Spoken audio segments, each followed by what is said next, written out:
আজকের পিঠাগুলো দেখে মনে হতে পারে একটা কাপড়ের দোকান বা একটা ফুলের বাগানে চলে আসছেন। তো এইরকম পিঠাগুলো কিন্তু গায়ে হলুদের অনুষ্ঠানে রাখতে পারেন। হ্যালো, আসসালামু আলাইকুম এভরিওয়ান, কেমন আছেন সবাই? আশা করছি ভালো আছেন। আমি আল্লাহর রহমতে ভালো আছি।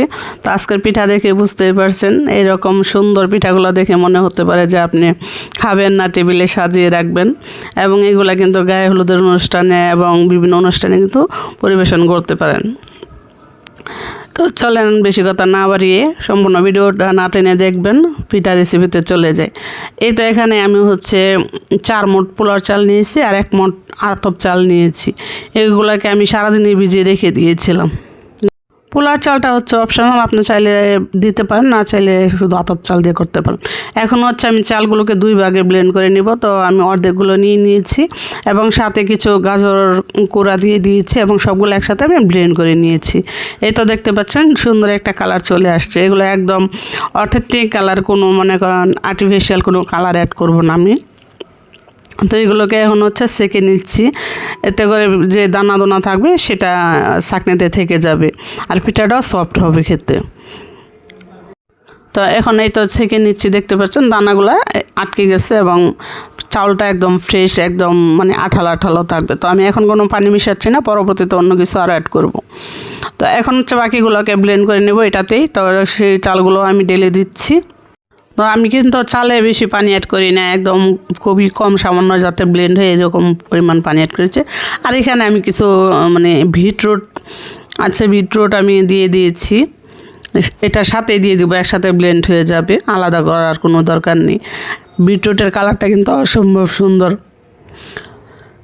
তো বিটরুট তো এমনি উপকারী, গাজরের উপকারী। তো এগুলা কিন্তু কোনো কেমিক্যাল না যে আপনার খেলে অসুবিধা হবে বা সেই সমস্যা হবে। এগুলা কিন্তু একদমই ফ্রেশ বিটরুট, কোনো কেমিক্যাল না। তো আপনি মজা হলো, আবার দেখতেও সুন্দর লাগলো, বুঝতে পারছেন না? তো এখন এগুলোকে আমি সেঁকে নিচ্ছি। তো আপনার কাছে বিটরুট এগুলো যদি না থাকে, আপনার যদি কালার অ্যাড করতে চান সেক্ষেত্রে কালারও অ্যাড করতে পারেন, সেটা আপনার ইচ্ছে। আমি মনে করেন কালার কোনো কিছুতে অ্যাড করি না, তো এই প্রাকৃতিক জিনিসগুলোই আমি অ্যাড করি। তো এখন এগুলোকে আমি সেঁকে নিচ্ছি। আর তার আগে আপনারা যেখান থেকে আমার ভিডিওটা দেখছেন, প্লিজ ভালো লাগলে একটা লাইক করে দিবেন। যদি ইউটিউব থেকে দেখে থাকেন তাহলে সাবস্ক্রাইব করে দিবেন, না যদি ফেসবুক থেকে দেখে থাকেন তাহলে একটা ফলো দিতে বলবেন না প্লিজ। তো এই তো এখন আমি এগুলোর সাথে চিনি অ্যাড করে দিচ্ছি। চিনিটা অ্যাড করে দিচ্ছি আগে, কারণ চিনিতে একটু পানি ছাড়ে, তো সেই জন্য আমি পানি অ্যাড করছি না, শুধু চিনিটা অ্যাড করছি। আর স্বাদ অনুযায়ী লবণ অ্যাড করে দিচ্ছি। লবণটা একটু কমই দিবেন, কারণ বেশি লবণ হলে আবার খেতে ভালো লাগবে না। আপনি দেখে যদি প্রথমে একটা পিঠা মনে হয় যে না লবণটা লাগবে, তখন দিয়েন। এখন এগুলোকে মিক্স করে রেখে দিচ্ছি। 2টাকে আমি মিক্স করে রেখে দিব সাইডে। দিয়ে আমি এটার ভিতরের যে একটা পুর আছে সেটাও রেডি করব। তো এখন এগুলার চিনিটা একটু নেড়ে ছেড়ে মিলিয়ে নিচ্ছি। এখন আমি ভিতরে যে পুরটা দেবো সেটা রেডি করব।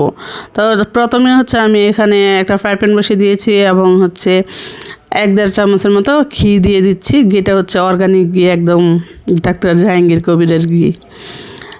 তো এখন দিয়ে দিচ্ছি। দিয়ে আমি এই গাজর আছে কিছু, তো আমি এখানে 2টা গাজর আমি গ্রেট করে রেখে দিয়েছিলাম আগে। এখন ঘিটা গরম হয়ে যাওয়ার পর আমি এই গাজরগুলোকে টেলে নিচ্ছি, নেড়ে ছেড়ে এটার যে পানিটা আছে সেটা শুকিয়ে নিচ্ছি আর কি। তা এখন উল্টিয়ে পাল্টিয়ে গাজরের পানিটা শুকিয়ে নেব। আর সামান্য একটু লবণ দিয়ে দিচ্ছি, লবণ দিলে গাজরটা খুব দ্রুতই পানি ছেড়ে দিবে। তো আমার বাসায় গাজরের রেসিপিগুলো আমার বাচ্চারা খুবই পছন্দ করে। আমার মেয়ে বলতেছিল যে এগুলো দিয়ে লাড্ডু বানিয়ে ফেলো। এখন বেশ কিছু নারকেল গুঁড়া দিয়ে দিচ্ছি। দিয়ে নারকেল আর গাজরগুলোকে একসাথে নেড়েছে, পানি জড়িয়ে নিচ্ছে। আর দিয়ে দিচ্ছে সুজি, 1 কাপের মতো সুজি দিয়েছি এখানে।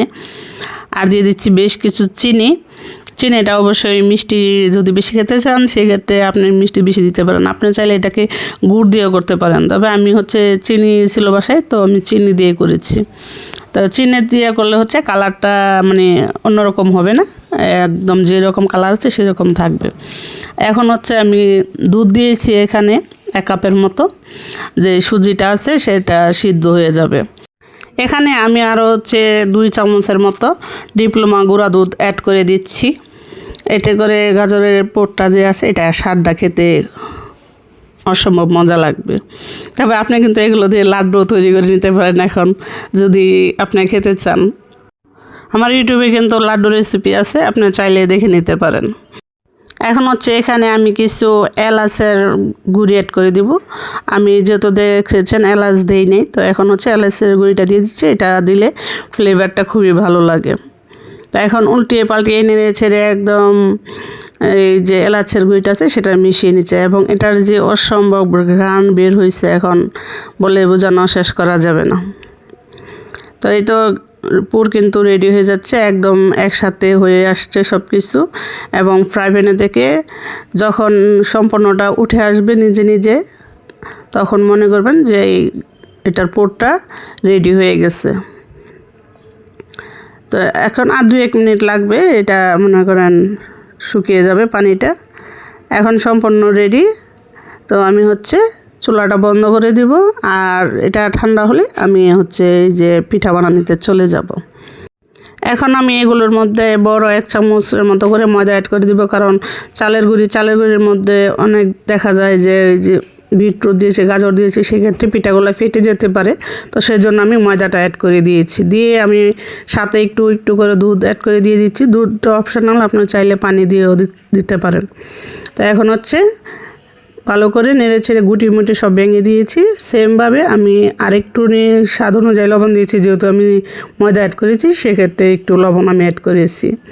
এখন হচ্ছে পাশে যেটা আছে সেটাকেও আমি এইরকম করে সামান্য একটু দুধ দিয়ে আমি এটাকে ব্লেন্ড করে নিব হ্যান্ড উইচ দিয়ে, এবং ভালো করে মিলাতে হবে, তা না হলে কিন্তু পিঠা সফট হবে না এবং দেখতেও সুন্দর লাগবে না।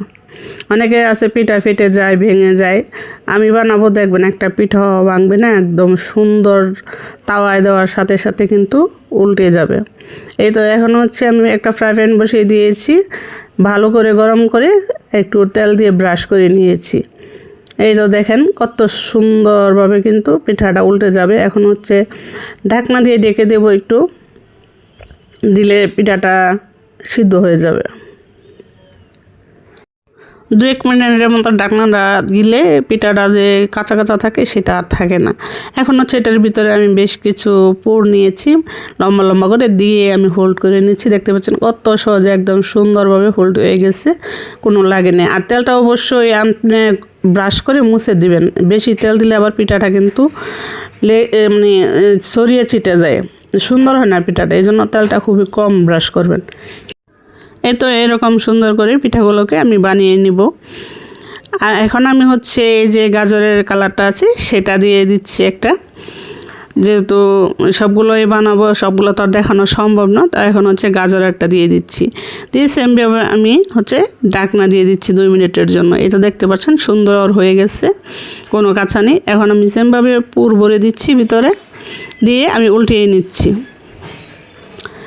এখন বাকি যেগুলো আছে সেগুলোকে আমি ঠিক এরকম করে উল্টিয়ে পাল্টিয়ে ভেজে নিব। এবং আমার যার একটা গোলাপি কালার পিঠা আছে সেটা কিন্তু আমি হচ্ছে 2টা কালার একসাথে মিক্স করে যে একটা কালার আসে সেটা হচ্ছে হালকা পিঙ্ক কালার হয়েছে। তো এখন আরেকটা হচ্ছে বানাচ্ছি, এরকম দেখতে পাচ্ছেন অনেক সুন্দর, কিন্তু কোনো কালার এডিটিং নাই, কোনো কিছু নাই, একদম কিন্তু মনে হচ্ছে যে এইচডি কালার। বাস্তবে কিন্তু অনেক সুন্দর কালারটা, যেহেতু আমি রাত্রেবেলা ভিডিও করেছি সেই জন্য আরেকটু অন্যরকম লাগতেছে। এই তো সবগুলো পিঠা আমি অফ ক্যামেরায় বানিয়ে নিয়েছি। তো এই পিঠাগুলো দেখে আপনার মনে হতেই পারে যে আপনি একটা ফুলের রাজ্যে চলে এসেছেন। এখন আপনি পিঠা খাবেন না টেবিলে সাজিয়ে রাখবেন সেটা আপনার বিষয়।